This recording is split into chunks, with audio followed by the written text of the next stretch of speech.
Hola, ¿qué tal? Bienvenidos a este espacio de sincandado.com. Se trata de un especial de elecciones a una semana de la vuelta presidencial, cuando el país se prepara precisamente para este proceso electoral que se cumplirá en todo el país ese día 21 de junio, es decir, de mañana en 8 días. Hoy me acompaña Eduardo Manzano desde los Estados Unidos, a quien le doy la bienvenida. Eduardo, bienvenido a este especial de elecciones. Hola Javier, muchísimas gracias por la invitación, muy amable.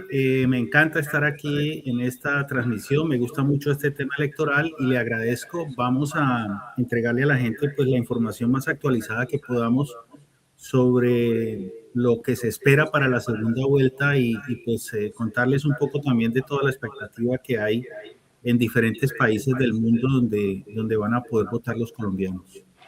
Precisamente por eso fue un poco la invitación, porque es una visión desde afuera de Sí. cómo se ven las elecciones presidenciales en la segunda vuelta presidencial, pero también sobre todo lo que ha estado rodeado todo este proceso a partir del 31 de mayo, cuando se realizó la primera vuelta en la que participaron un total de 11 candidatos. Inicialmente se habían inscrito 14, pero terminaron finalmente 11. Y es importante recordar cifras en relación con lo que será este proceso electoral. Son un total de 41.421.973 colombianos los que están habilitados para ejercer el derecho al voto, tanto en Colombia como en el exterior, durante esta segunda vuelta para el periodo constitucional de 2026 a 2030, periodo constitucional que se inicia el 7 de agosto, elecciones, repetimos, del próximo 21 de junio.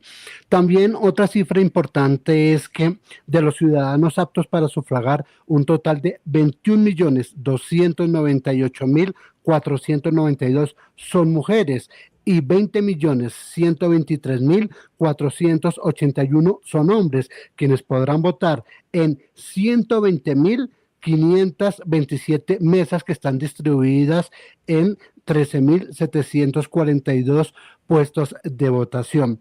Eduardo, de esa cifra de colombianos que pueden votar en el país o en el exterior, ¿cuántos corresponden exactamente al exterior?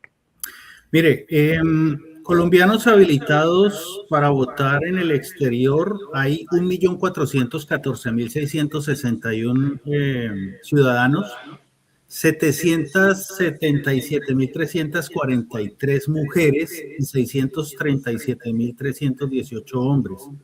Estas personas están habilitadas para votar en 1.480 mesas de votación que están distribuidas en 253 puestos de votación en 67 países. 67 países permiten que los colombianos que viven allí ejerzan el voto. Ahora, estas votaciones en el exterior comienzan el próximo lunes 15 de junio y van hasta el sábado 20, entre las 8 de la mañana y las 4 de la tarde en las sedes de los consulados. ¿Sí? Ya el 21 de junio hay otros lugares, porque digamos que los consulados en el exterior funcionan en oficinas muy pequeñas que no pueden manejar un gran volumen de personas. Ya vimos lo que se presentó en la primera vuelta, incluso en las votaciones de la semana había una cantidad de gente que estaba muy disgustada porque no podía votar, porque fueron horas. Por ejemplo, yo tengo que para ir a votar al consulado tendría que viajar 4 horas. Es imposible para uno dejar de trabajar para ir a hacer una votación que no sabe cuánto se va a demorar en poder votar. Pero digamos que todo está dispuesto para que los colombianos puedan ejercer su voto en esos 253 puestos, 1.489 mesas, 1.414.661 colombianos en los 67 países que estén habilitados para poder adelantar esta jornada. Pero usted también tiene una cifra importante sobre el tema de cuántos colombianos van a votar en Colombia.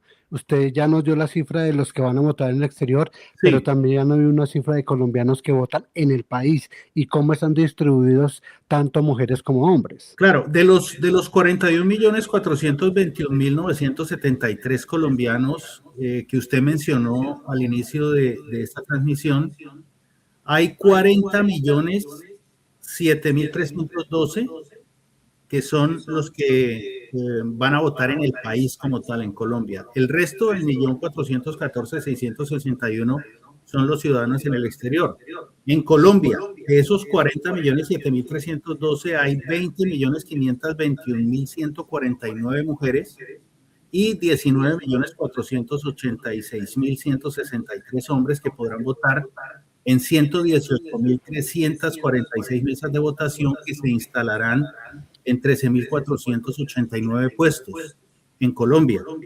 Esos 13.489 puestos están distribuidos en el área urbana, cascos urbanos, 6.010, y en el área rural, 479 puestos de votación en las áreas rurales. Usted estaba mencionando el tema del exterior porque es importante tener esa visión desde afuera y Sí. es cómo va a ser el proceso, cuándo se abren las mesas de votación en el exterior, porque si bien comienzan un día que es a las 8 de la mañana, tal como sucede en Colombia, Sí. hay países en los que el domingo ya es lunes. Para ellos es lunes, pero para nosotros es domingo. Y se abren, digamos, las urnas formalmente ese día domingo, pero siendo lunes en otros países. Exacto. Entonces, ¿cómo sería y cuál ha sido o cómo es ese proceso de votación en el exterior? Mire, los consulados abren las votaciones el día 15, el día lunes. Se puede votar durante toda una semana en la sede del consulado, es decir, va a ser del 15 lunes al 21 sábado, al 20 sábado, perdón, al 20 sábado, Sí. Uh-huh. 8 de la mañana a 4 de la tarde, en el mismo horario que se hace en Colombia, ¿sí? Ya el día domingo va a distribuirse la votación en otros puestos de votación y mesas ubicadas en diferentes ciudades de los estados donde tienen jurisdicción estos consulados.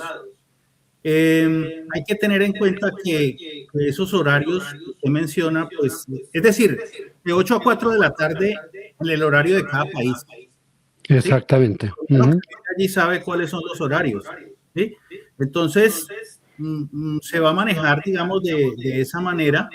Hay una información importante para los colombianos que viven en Miami y en Sarasota. Sarasota es una ciudad que queda en las costas del Golfo de México, en la Florida, ¿sí? La ciudad de Coral Gable no permitió que las votaciones del domingo 21 de junio se hagan en el consulado como tal, ¿sí? ¿Por qué? Por el manejo de multitudes, por el tema de estacionamiento, porque son oficinas pequeñas, que era lo que mencionaba al principio. Entonces, se van a trasladar esos puestos de votación de Miami. Se va a trasladar a Watsco Center en la Universidad de Miami, en el campus de la Universidad de Miami. Y en Sarasota van a poder votar en Strokes Event Center, en el centro de eventos Strokes, en Sarasota. ¿Sí? El resto de ciudades como Hialeah, Weston, Coral Springs, Kendall, West Palm Beach no van a tener ningún tipo de cambio. Solamente en Sarasota y en Miami van a ser en la Universidad de Miami y en el Strokes Centro de Eventos, para que los colombianos estén enterados de la situación que se va a presentar allí, porque han sido movidos los puestos de votación debido a lo que se presentó, porque hubo protestas, de hecho, en algunos consulados, especialmente ahí en la Florida, porque las oficinas son muy pequeñas que definitivamente no había cómo organizar esta situación. La afluencia fue muy grande.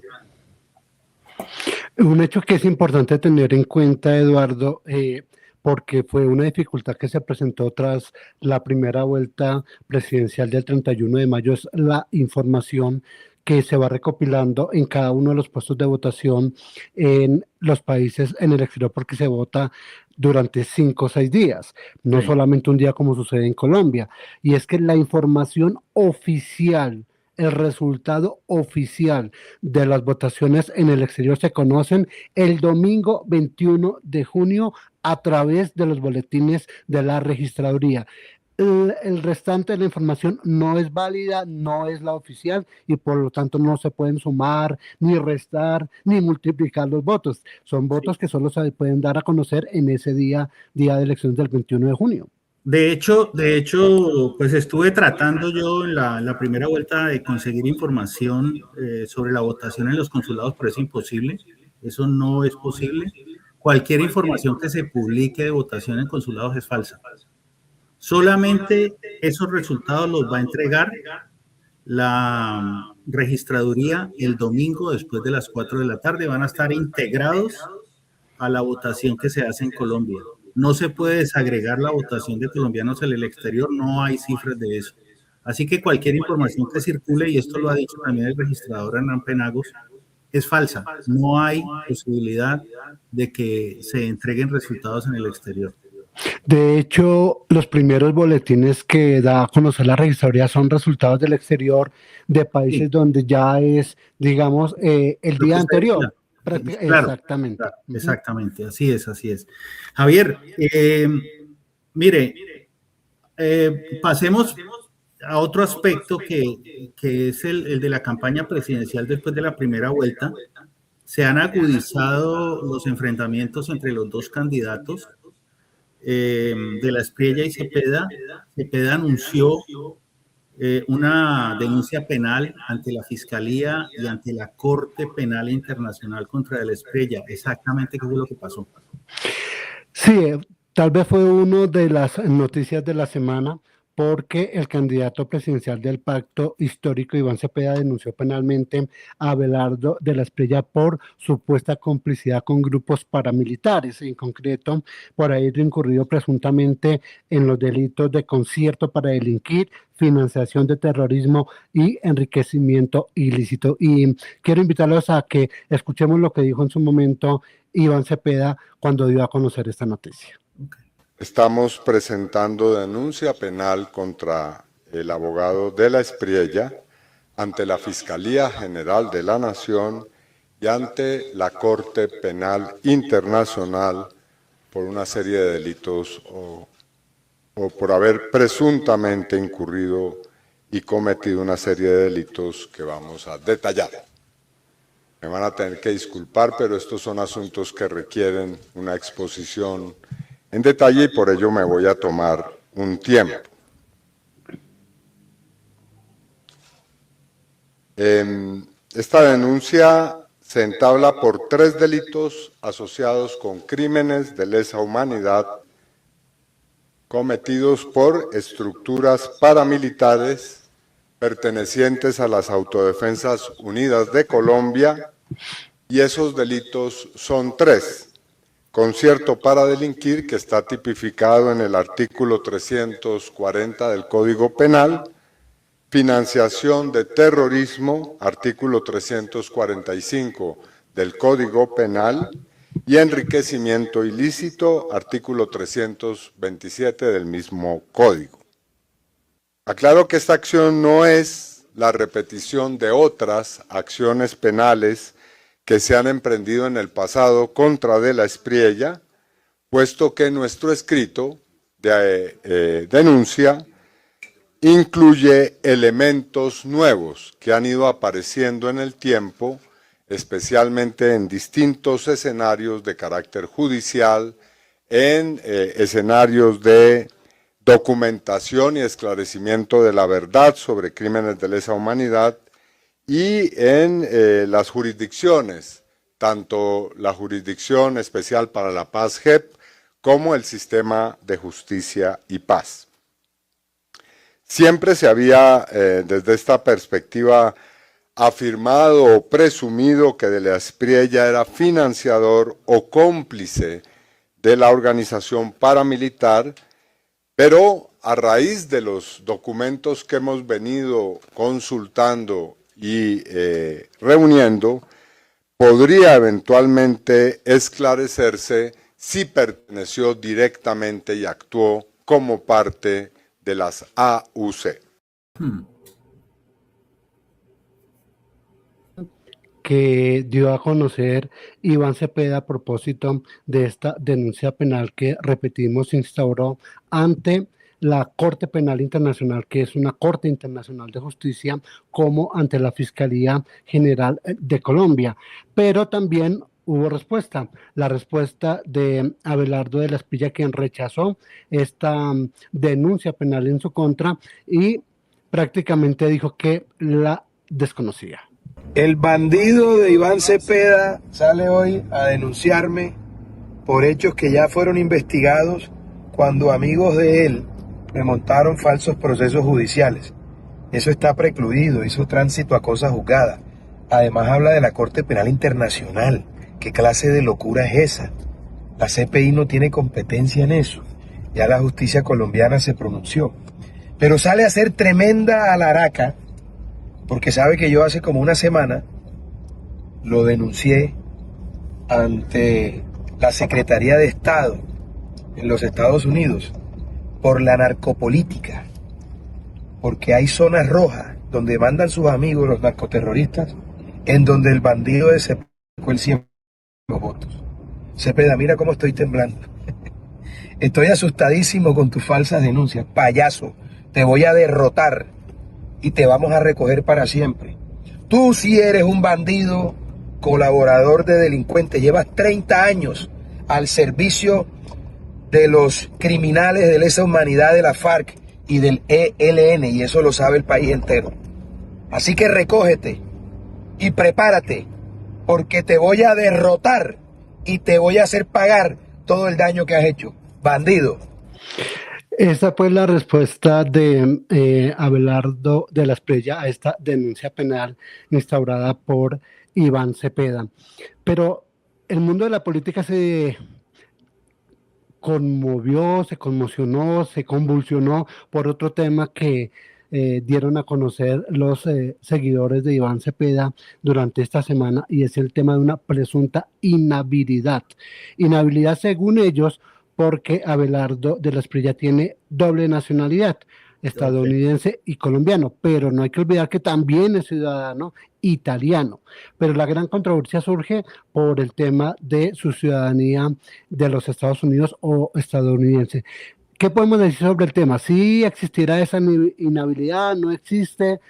¿Qué podría parar este tema? Mire, ha habido pronunciamientos de lado y lado, expertos que dicen que sí, otros que dicen que no. Digamos que es un tema de debate que vale la pena analizarlo. Lo que está poniendo, digamos, de presente la campaña de Iván Cepeda o los seguidores de Iván Cepeda es lo siguiente. La parte del juramento donde dice que portaré armas en nombre de los Estados Unidos cuando lo exija la ley, que asumo esta obligación libremente sin ninguna reserva mental ni propósito de evasión. Ese es el pedacito, digamos, el párrafo que están ellos aduciendo como la supuesta inhabilidad, es decir, ¿qué intereses pondría él por encima, los de Estados Unidos o los de Colombia? Abelardo de la Espriella es nacido en Colombia, tiene naturalización en Estados Unidos, pero no es nacido en los Estados Unidos. Él será el presidente de la República si lo eligen los colombianos. Si no lo eligen, pues digamos que ahí quedará saldada esa discusión. Y es un caso extremo que se llegue a presentar una situación, digamos, de conflicto entre Colombia y Estados Unidos, él hacia dónde tomaría partido. Es un tanto extremo, pero digamos que él es ciudadano colombiano, tiene la dignidad de presidente de la República en el caso eventual de que eso ocurra, y pues tendrá que defender los intereses de Colombia, que es donde nació, digo yo, ¿no? Pero ya es una decisión que él tendrá que tomar. No tanto inhabilidad, sino incompatibilidad, diría yo, lo que uno podría mencionar en este caso. Pero en gracia de discusión, pues es interesante el tema, pero no creo que vaya a haber ningún tipo de inhabilidad como tal, porque es un ciudadano colombiano, es nacido en Colombia y puede aspirar a la presidencia de la República. Ya creo que ya hay unos pronunciamientos, digamos, de expertos en ese sentido, ¿no? Y de lado y lado, ¿no? Porque Sí, de lado y lado. salió una carta que dio a conocer precisamente uno de los periodistas más conocidos en el país, que ha señalado que o publicó una carta con 20 firmas de ex magistrados de la Corte Constitucional diciendo que había una inhabilidad o que había una imposibilidad, pero también hubo otra carta respondiendo a esa carta por otros ex magistrados. Es Claro. decir, no se puede hablar de una decisión, digamos, de fondo en relación con ese tema. Ya habría que esperar a que ocurra, digamos, el evento en el que él tenga que decidir a quién defender. Y eso es un tema pues que es eventual y que depende de si es elegido presidente o no.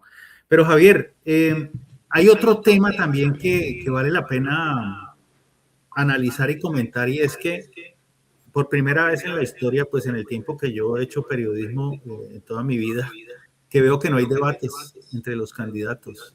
Es un tema complicado porque la gente quiere escuchar a los candidatos con sus propuestas.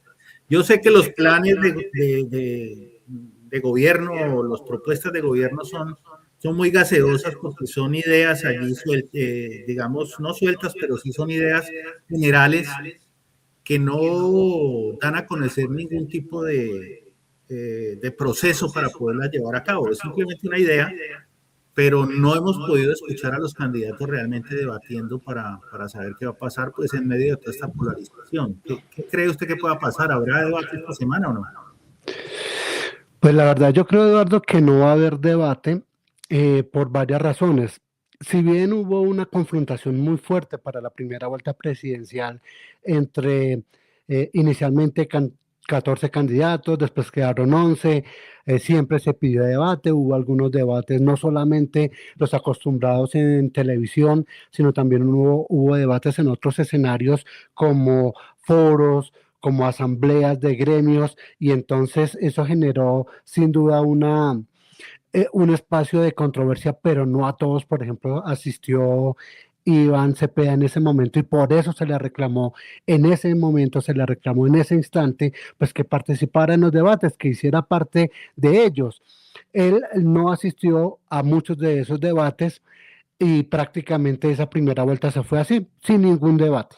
De fondo, hubo un momento en el que Iván Cepeda culminó a los candidatos de derecha en ese momento, que eran Abelardo de la Espriella y Paloma Valencia, para que debatieran. Y él decía que solamente debatía con los de la derecha porque para él era su debate central y que el tiempo que le deberían dar a él en las intervenciones debería ser superior porque enfrentaba a dos candidatos prácticamente iguales. Pero sin duda no se dio ese debate. Ya para la segunda vuelta, el panorama cambia. Iván Cepeda llega como segundo en las votaciones, llega como segundo en las elecciones, y entonces cambia completamente ya el panorama y sí pide el debate. Y hace una semana exactamente en la ciudad de Cali hizo un pronunciamiento en el que vuelve a emplazar a Abelardo de la Espriella a un debate y Sí. propone 3 escenarios: RCN, Caracol y RTBC. Okay. Abelardo de la Espriella le dice sí, pero sujeto a 2 cosas. Uno, a que reconociera el triunfo de primera vuelta, porque hasta ese momento Iván Cepeda no lo había reconocido oficialmente, como no lo ha reconocido el presidente Petro. Entonces, como no hubo ese reconocimiento, una de las condiciones era esa, que primero Iván Cepeda reconociera el triunfo de Abelardo de la Espriella en la primera vuelta. Otra condición, que ese debate fuera no entre los presidentes solamente, sino que tuvieran las fórmulas vicepresidenciales. Iván Cepeda dice esta semana en Caracol que no va con Aida Quilcue, que el debate debe ser entre los candidatos presidenciales porque son ellos los que van a mandar, son ellos los que van a gobernar o las cabezas visibles de un eventual gobierno a partir del próximo 7 de agosto. Claro. Y para Abelardo de la Espriella era importante el tema de la vicepresidenta porque o de las fórmulas vicepresidenciales, un debate incluyéndolos a ellos, porque él dice, y la teoría de él es que ante una posibilidad de ausencia, Claro, pues el país tiene que conocer en manos de quién va a quedar, en claro. manos de cuál de las fórmulas va a quedar la presidencia de la República en caso de que algo suceda. Y hubo como una especie de tercer condicionamiento, y era que Semana ya había programado un debate para el martes pasado a las 7 de la noche. Y entonces Abelardo de la Espriella le dice, bueno, ya está el escenario, ya hay un escenario que es el escenario de Semana, pues hagámoslo de una vez. Al que no salió Iván Cepeda. Es decir, nos vamos a quedar sin debate presidencial, todo parece indicar. Falta una semana, es cierto, y Sí, podría suceder. Pues con las encuestas de hoy, yo creo que podría llevar eso a Iván Cepeda a hacerlo, sí, a puede ser, obligarlo, ¿no? puede Y ser. es el tema que vamos a tratar enseguida, porque es Claro. importante tener en cuenta cómo está el panorama hoy de las encuestas. Antes vamos a tratar otro tema, pero lo vamos a tener casi enseguida. Ya, pero Iván Cepeda reconoció ya el resultado, ¿no? De las elecciones, lo que no ha hecho el presidente. Sí, él sí ya lo reconoció prácticamente una semana después, que también Sí, se cuestionó mucho ese tema porque cómo iba a reconocer una semana después el resultado de unas elecciones. También fue cuestionado, pero todo parecía indicar que debido a esa primera vuelta y a la situación que se presentó y a que Abelardo de la Espriella se estaba negando sistemáticamente a un debate entre los dos únicamente, pues eso llevó porque, y sí. además fue uno de los condicionamientos. Entonces Iván Cepeda dice, no, pues hagamos el debate y antes de hacer el debate yo reconozco que efectivamente hubo un resultado para los colombianos. Claro. Y como estamos en Colombia y todo sucede, y de todo pasa, pero nada grave pasa, hay un tema que rondó nuevamente la campaña electoral, unas tutelas. Ah, ok, sí. La justicia colombiana eh, fue usada por los seguidores de Iván Cepeda para mm, que se tomaran unas decisiones. Por ejemplo, la camiseta de la Selección Colombia, el tema de los eslogan, que firme por la patria y defensores de la patria, pero todo quedó en una anécdota. ¿Por qué? Porque la propia justicia en otras instancias con, otro, con otros actores de la justicia tomaron una decisión a favor de Abelardo de la Espriella y todo lo que se había decidido de la camiseta, de los eslogans, de los usos de los logos, quedó prácticamente sin vigencia. Y hace parte ahora de la anécdota de lo que pasó en las elecciones 2026. ¿Usted cómo lo vio desde los Estados Unidos? Sí, pues digamos que es increíble que esas cosas sigan pasando. O sea, aquí mucha gente de la que yo vi votar el domingo iba pues con la camiseta de la Selección Colombia, pues apoyando obviamente al candidato de la Espriella.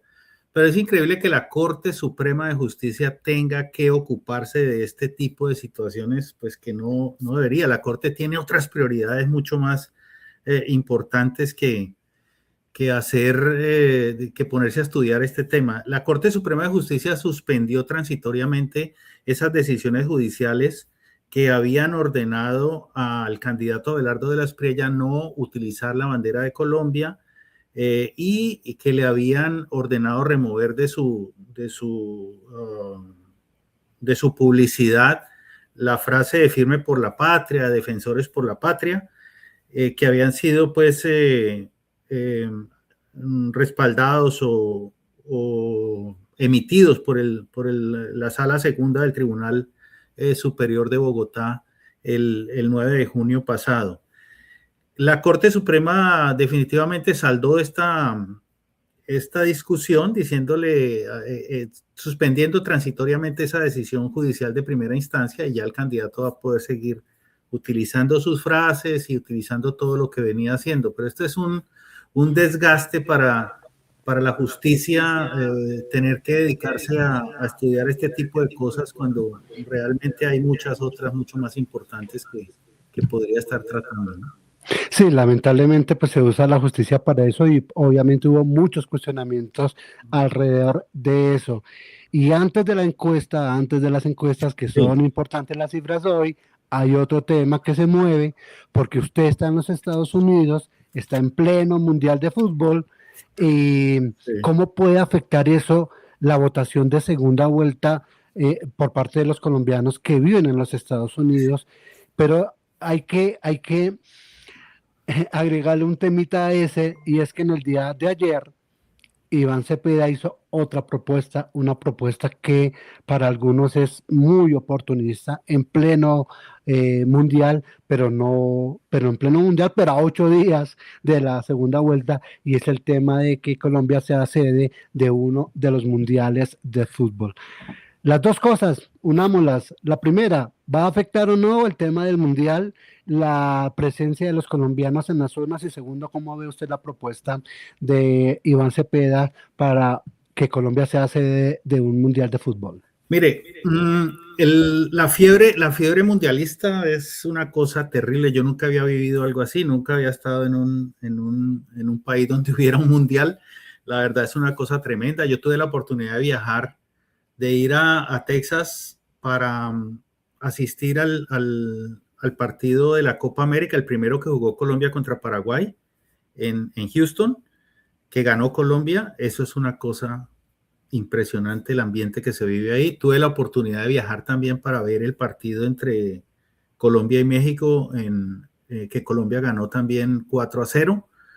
Es una cosa impresionante, y ahora lo del Mundial es fuera de serie, digamos, es fuera de serie, es un ambiente tremendo. Pero yo no creo, yo creo que la gente tiene claro su deber, ¿no? De votar. Les voy a contar algo. Yo fui a votar en la primera vuelta. Yo llegué supuestamente muy temprano. Llegué a las 7:30 de la mañana y ya había delante de mí cerca de 1.000 personas haciendo fila para ejercer su derecho al voto. Yo eso no lo había visto, a pesar de que he votado ya en varias oportunidades en elecciones de Congreso y demás. Bueno, en las elecciones pasadas también voté, no era la afluencia tan grande. Y yo salí de votar como a las 10 de la mañana y seguía llegando gente, seguía llegando gente. La verdad no me quedé hasta el final porque no sabía si realmente pues iba a ver cuál iba a ser la situación al final. En las elecciones de Congreso hubo unos inconformidades que no alcanzó a votar. Pero para esta primera vuelta no me quedé, no supe si todos alcanzaron a votar porque seguía y seguía llegando gente, la afluencia fue muy, muy, muy grande. Por eso, de hecho, han tenido que trasladar algunos puestos de votación como los que le mencionaba ahora a los televidentes nuestros en la Florida. ¿Sí? Han tenido que desplazar esos puestos. Y yo no creo que vaya a afectar. La gente tiene claro que tiene un deber con Colombia. Hay una coyuntura muy importante y creo que le van a dar prioridad a eso. Los partidos, digamos, que pueden esperar un poco a cumplir con ese deber por Colombia. Ahora, la propuesta de el candidato Cepeda me hizo acordar cuando yo estaba muy pequeño. Recuerden ustedes que a Colombia le habían dado la sede de el Mundial de 1986, ¿sí? En el año 1974 se jugó el Mundial en Alemania, que quedó campeón Alemania, y en ese año le dieron la sede a Colombia para hacer el Mundial 12 años después, ¿sí? En el 86. Y no lo pudimos hacer. Y creo que no lo vamos a poder hacer ahorita tampoco. No tenemos cómo hacerlo. No tenemos cómo hacerlo. Lo tuvo que hacer México de emergencia. México tuvo que organizar ese mundial y tuvo que realizarlo en la FIFA en ese país porque Colombia renunció a la sede. Recordemos que el presidente era Belisario Betancur y palabras más, palabras menos dijo en un discurso público que Colombia renunciaba a la realización del Mundial de Fútbol 1986 porque Colombia tenía otras prioridades y que Colombia debía beneficiarse del Mundial y no que la multinacional FIFA se beneficiara de Colombia. Palabras más, palabras menos, eso fue lo que dijo el presidente Belisario Betancur en ese momento, y de esa manera rechazó la designación de Colombia para realizar el Mundial de 1986. ¿Por qué no lo podemos hacer, Javier? Televidentes, ¿por qué no podemos hacer el Mundial? Porque no tenemos ni la logística, no tenemos la infraestructura, tal vez hotelera la podríamos tener, pero en el tema de los estadios no lo tenemos, no tenemos la infraestructura y la seguridad. Esas son, digamos, como los tres elementos básicos: logística, infraestructura y seguridad, que la FIFA exige a un país para poder realizar el Mundial. ¿Por qué no lo tenemos? Porque en la fase de grupos, para poder realizar un Mundial, los estadios deben de tener mínimo 40,000, capacidad para 40,000 personas. En Colombia se hizo un Mundial juvenil hace algunos años, se adecuaron varios estadios, el de Cali, el de Bucaramanga, el de Bogotá creo que también entró allí, el de Pereira, en fin.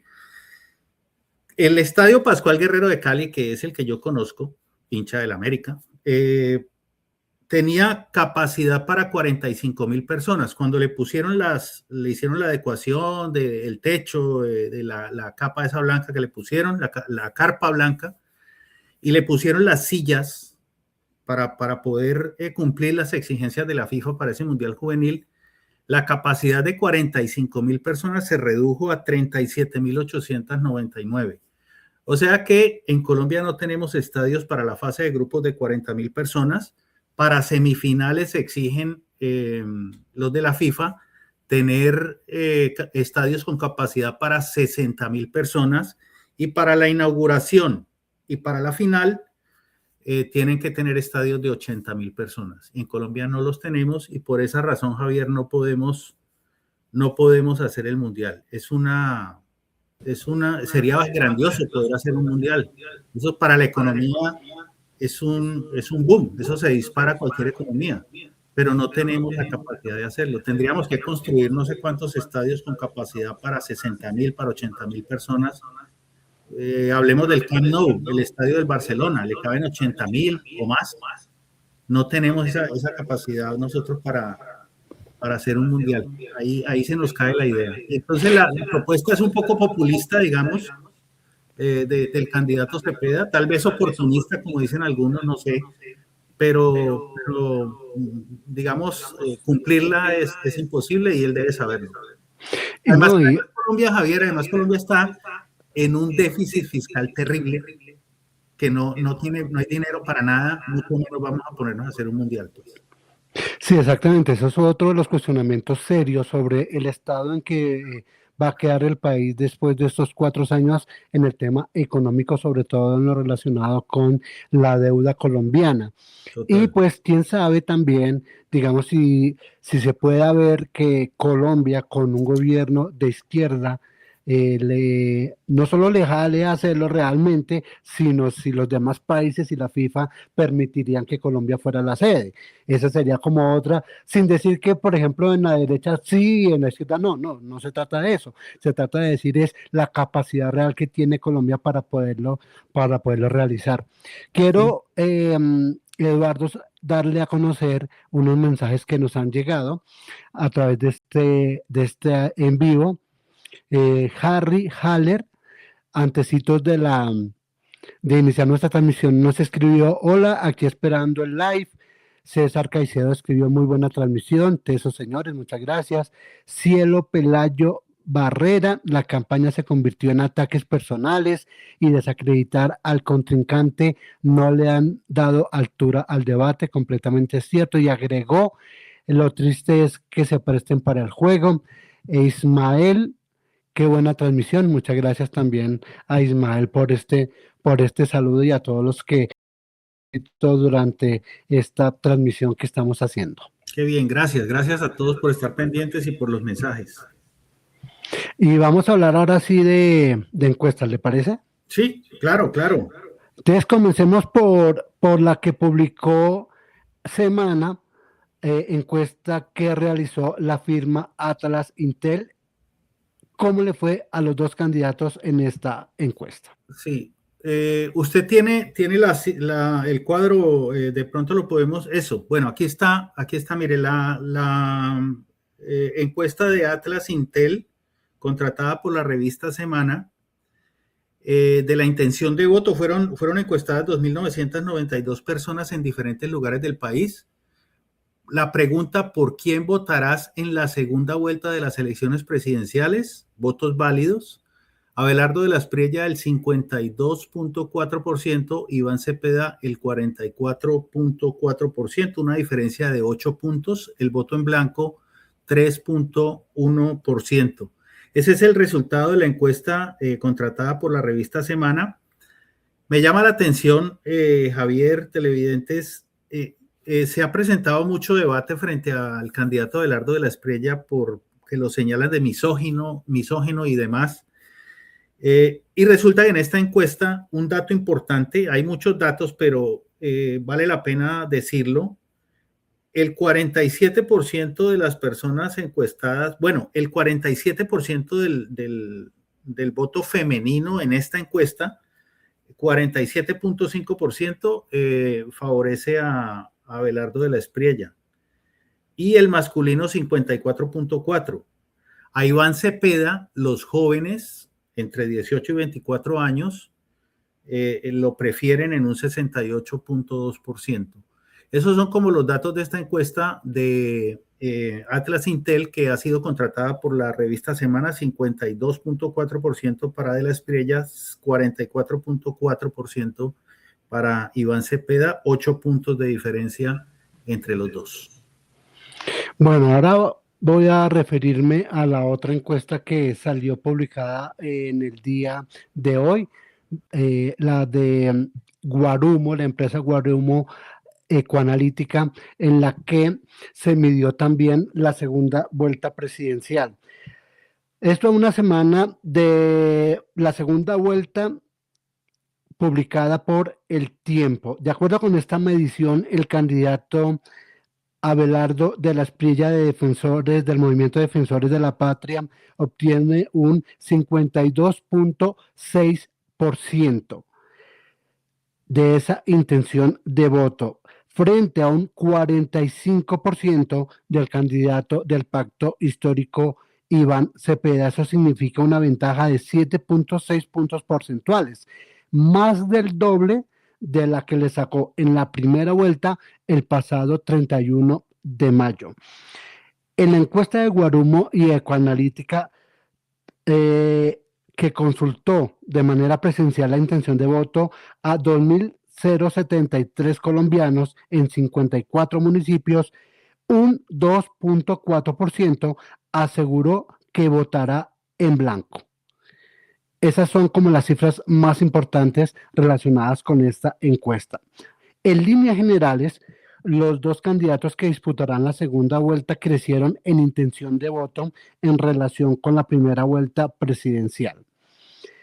Cepeda pasó de un 40 a un 45%, mientras que de la Espriella, que sorprendió en la primera vuelta al sacarle 700,000 votos al candidato del Pacto Histórico, se disparó y pasó de un 43.6% en mayo al 52.6% en junio para la segunda vuelta, es decir, 9 puntos porcentuales más, mientras que el voto en blanco pasó, y esto es importante tenerlo en cuenta, del 16.4% hace un mes al 2.4% ahora en la encuesta del mes de junio.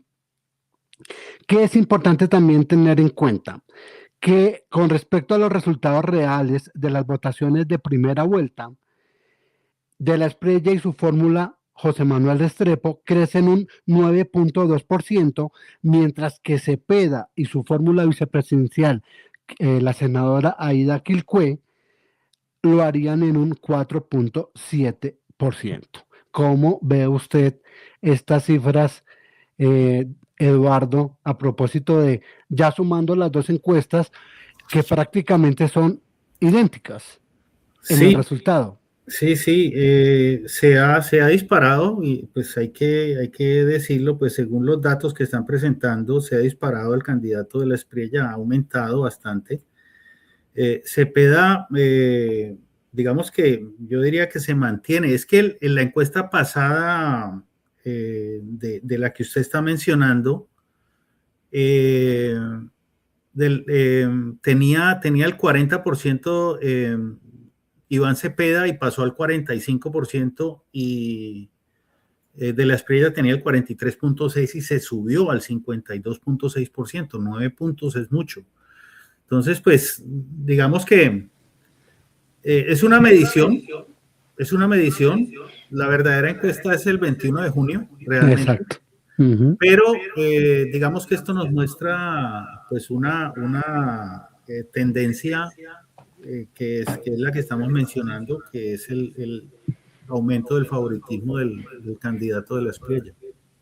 Sí, y pues se está a la espera que los colombianos, a pesar de Mundial, a pesar de los partidos, a pesar del furor por la selección Colombia que juega precisamente entre semana, pues eh, vayan a las urnas, cumplan con ese deber ciudadano, con ese, además también es un derecho que tenemos los colombianos Sí. de poder elegir y ser elegidos, pues no desaprovechemos esta oportunidad y votemos. Yo soy partidario, no sé qué opina usted, Eduardo, porque la abstención sigue siendo muy alta Sí. y en muchas ocasiones se ha pensado en la posibilidad de que a través de una reforma constitucional se establezca el voto obligatorio. No sé usted qué opine, pero antes de su opinión quiero saludar a Juan Carlos Ruiz, quien también se conecta con nosotros. Saludo cordial desde Bogotá, atento al Zoom de los temas. Muchas gracias a Juan Carlos por esa Gracias. participación en este espacio.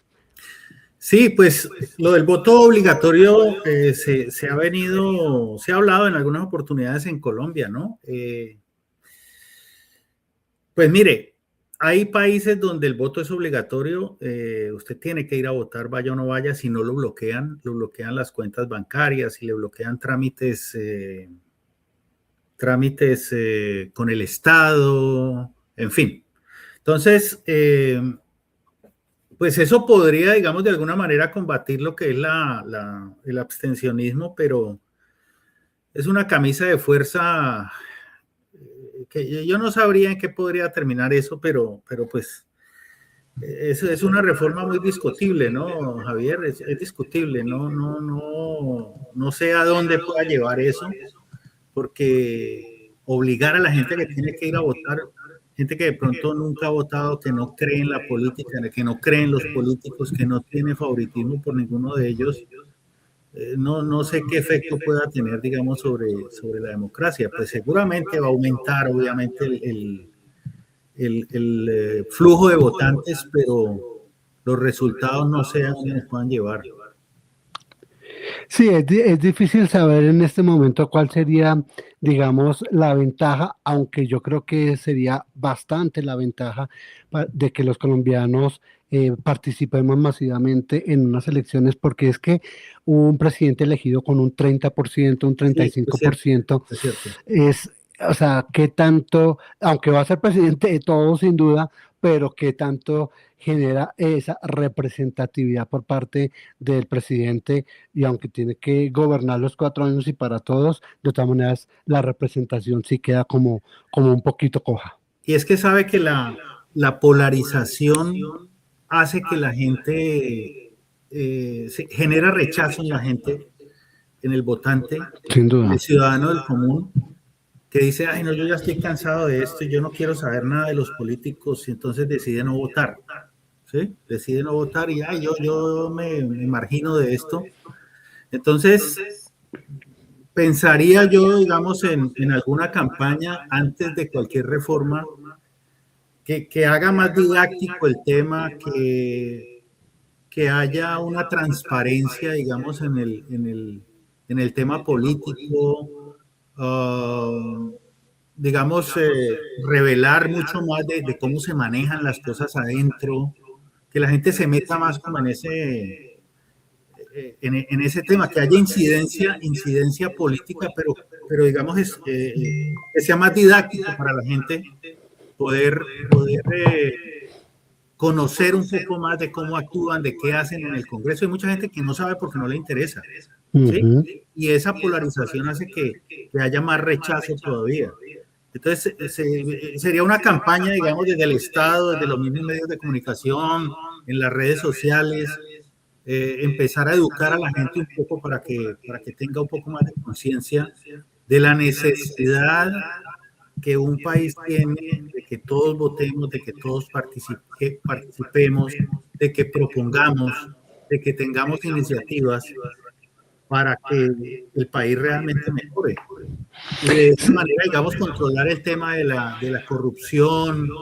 La misma gente puede, digamos, revelar el pasado de los políticos, sacarles a relucir lo que han hecho, castigarlos socialmente, políticamente, cuando han sido corruptos, cuando han tenido antecedentes, y de esa manera creo que podemos filtrar y purificar, digo yo, de alguna manera, el ejercicio de la política, y eso va a hacer que la gente pueda participar de pronto mucho más a conciencia en lo que es la escogencia de los gobernantes, porque hay una crisis de liderazgo bastante grande.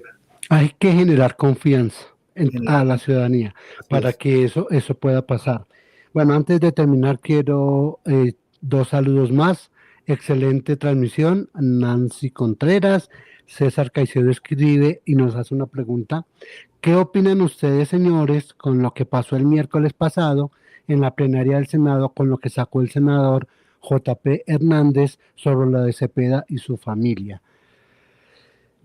Vaya, es un tema un poco delicado, sí. Aunque sí, claro, yo quiero comenzar por decir que el Congreso es para eso, para debatir, para controvertir, para hacer control político a los gobiernos.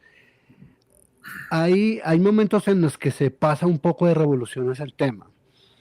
Y está en su derecho el senador J.P. Hernández de hacer ese tipo de intervenciones. Chocan mucho en muchos sectores, obviamente, y se vio el momento cuando una de las congresistas del Pacto Histórico como que trataba de impedir su intervención. Sí. Y pues obviamente ese tipo de intervenciones genera mucha controversia, mucha ruido. discusión, bastante ruido. Sí. Ahora, ¿cuál es el efecto? No sabemos y no se sabe hasta dónde pueda llegar, porque puede tener un efecto de solidaridad mucho más que de rechazo, o puede también generar eso mismo, el rechazo de lo que él busca, diciendo quién es él, quién está detrás de él, quién es su familia, de dónde viene, su papá comunista, su mamá comunista, que cuando joven lo sacan de la cárcel toteados de la risa diciendo es tu primer canazo. Entonces todo eso como que puede generar una reacción contraria, pero sin duda hace parte del ejercicio legislativo y del ejercicio parlamentario. Sí. Y es válido, así como ha sucedido con otros debates, con otras posiciones, y no han sido sancionados congresistas o no se ha generado un efecto que de pronto pueda ser contrario. Digamos, en ese sentido, yo creo que el ejercicio del congresista está cumplido ahí. ¿Usted qué opina, Eduardo? Sí, digamos que él presenta es controversial, ¿no? Lo que hace el señor J.P. Hernández. Obviamente, pues él ha sacado muchos videos relacionados con ese tema de Iván Cepeda, de los señores ex-FARC, el Partido Comunes. El papá de Iván Cepeda, Manuel Cepeda Vargas, pues fue asesinado, y realmente tanto la mamá de Iván Cepeda, Gira Castro, como Manuel Cepeda, pues no están. No se pueden defender tampoco, y digamos son ataques que ayudan o contribuyen al tema de la polarización, ¿sí? Pero en el Congreso se vale, digamos, todo ese tipo de digámoslo, intervenciones en un escenario que es para eso, para debatir, para presentar, para mostrar cosas que son incómodas, para atacar, lo usan tanto los de un lado como los del otro. Es decir, eso no es exclusivo del señor Hernández, sino de otros que también hacen lo mismo desde la otra orilla. Desde la otra orilla. Entonces, pues, todo eso hay que verlo. Cada quien tendrá su propio juicio. Yo no me atrevería a dar una opinión, digamos, sobre esa situación en particular. Lo tomo como eso, como una información que él presenta con su intención, digamos, de desprestigiar al candidato Iván Cepeda. Es una persona que obviamente representa unas ideas de derecha. También de la izquierda ha habido ataques a De la Espriella, que abogado de narcos, que nexos con no sé quién.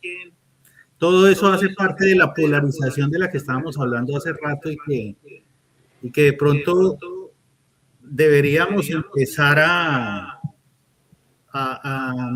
bajarle.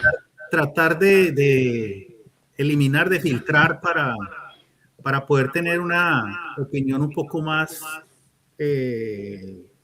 clara y directa frente a lo que cada uno de los candidatos representa, leer los programas. Yo estoy seguro que la mayoría de las personas que sacan toda esa cantidad de videos y de publicaciones ni siquiera han leído los programas de gobierno de cada uno, que como lo dije hace un rato al principio, los programas de gobierno suelen ser unas ideas plasmadas ahí en un documento que no muestran ningún tipo de camino o de objetivos específicos para llegar a ese objetivo final.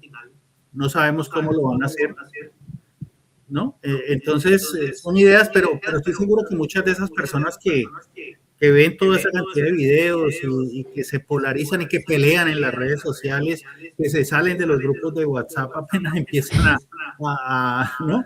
Entonces yo por eso no hablo ni de política ni de religión en ningún tipo de red social, porque eso es para problemas. Entonces prefiero conservar a los amigos en vez de perderlos por discusiones que no valen la pena. Entonces todo eso tiene que ver, digamos, con esa invitación que yo estoy haciendo para que haya una campaña, digamos, de transparencia, ¿sí? Frente a todo el manejo político, frente a todo lo que se hace en el Congreso. Los invito a que lean un poco más de que realmente un proyecto de ley de qué se trata, qué tiene, qué no tiene, qué podemos analizar, qué podemos rescatar, qué es bueno, qué no es bueno, qué nos conviene, qué no nos conviene, y a estudiar las hojas de vida de los políticos que se lanzan y no voy a ir a votar por alguien que no, ya voy a votar por este ya, porque es el que más grita o es el que a mí me parece que debe ser. De pronto estudiar un poquito más la hoja de vida y las propuestas, la trayectoria de todas estas personas que quieren ser los líderes, para uno poder tener un consentimiento informado y poder votar de manera adecuada para elegir a estas personas que quieren representarnos en las corporaciones públicas. Perfecto, Eduardo. ¿Qué le parece si nos vemos el domingo 21 de junio? Claro que sí, aquí estaremos. ¿Acepta la invitación? ¿La vamos a hacer? Claro que sí, claro que 21 de junio a partir de las 3 de la tarde. Bueno, a partir de las 3 de la tarde. Sí, vamos a hacer una hora antes, digamos, de que se cierre la votación, para que vamos ambientando cómo está la situación, cómo la vio usted en los Estados Unidos, cómo vio el panorama también desde allá, todo el proceso de lo que fue la última semana, y a las 4 de la tarde comenzamos a dar a conocer los resultados de las votaciones. Entonces, a Claudia Manzano mi hermana Rada, muy bien, muchas gracias, excelente espacio, muchas gracias. Yolanda Gaona, gracias por tan excelente información, darnos sus opiniones al respecto, y toca votar a conciencia, completamente de acuerdo. Y a todos los que nos han escrito, nos están viendo, Entonces nos vemos el próximo domingo 21, 3 de la tarde, previa al cierre de la votación, y vamos a dar a conocer en vivo y en directo los boletines de la registraduría, es decir, vamos a dar a conocer todos los resultados. Y vamos a tener imágenes de diferentes lugares de Estados Unidos, vamos a tener imágenes de Europa, con testimonios de colombianos que asisten a votar para que nos den sus opiniones de cómo ven el proceso electoral y todo. Entonces esperen una información bastante completa, como la que han podido tener hoy aquí con Javier Contreras. Quiero agradecerle la invitación, Javier, a este espacio, porque me interesa, me gusta mucho. Creo que nos gusta, ¿no? Estoy un poco alejado, digamos, del periodismo como tal hace ya un tiempo, pero encantado de participar y de aceptarle la invitación, y gracias a todos los que se han conectado y que nos han seguido en esta transmisión que ya completa una hora, ¿no? Sí, y es que íbamos a hacerlo 30 minutos, ¿no? Sí. Perfecto, bueno. No, Eduardo, de verdad fue un placer compartir con usted este espacio, y me enorgullece mucho poder estar a su lado con una persona que tiene un bagaje muy importante en el periodismo, en Noticias Caracol, y de verdad muchas gracias, y a otros espacios también, y muchas gracias porque lo pudimos compartir, lo pudimos hacer. Había como que sí, que no, qué vamos a hacer, cómo lo vamos a hacer, técnicamente cómo iba a funcionar el tema, y creo que esta experiencia nos da para seguir con mucho más. Muchísimas gracias. A Cielo Pelayo, otra vez muchas gracias, excelente espacio, nos manda ese saludo. Así que a todos ustedes los invitamos para dentro de 8 días. Queremos invitarlos también a que se suscriban a este canal, a que le den me gusta, a que activen la campanita de notificaciones para que sepan el momento en el que publicamos nuevo contenido, y queremos invitarlos realmente a que nos acompañen en estos especiales. Permanentemente estamos subiendo entrevistas o programas especiales o temas que nos van surgiendo. Muchas gracias, Eduardo. Nos vemos en 8 días. Gracias, Javier. Igualmente, un saludo. A todos ustedes, muchas gracias. De esta manera finalizamos este espacio especial de elecciones. Muchas gracias, nos vemos en 8 días. Bueno, antes 2 saludos más, vea, muy bien, muchas gracias. César Firmes, perfecto. Carla Vázquez, saludos, muchas Carla. Gracias. Gracias, muy interesante. Nos vemos el domingo. Harry Haller, muchas gracias a todos los que participaron y nos acompañaron. Si seguimos ahí, no vamos a terminar, así que chao. Nos vemos en 8 días, día de elecciones 21 de junio, 3 de la tarde. Hasta luego, nos vemos. Adiós, gracias.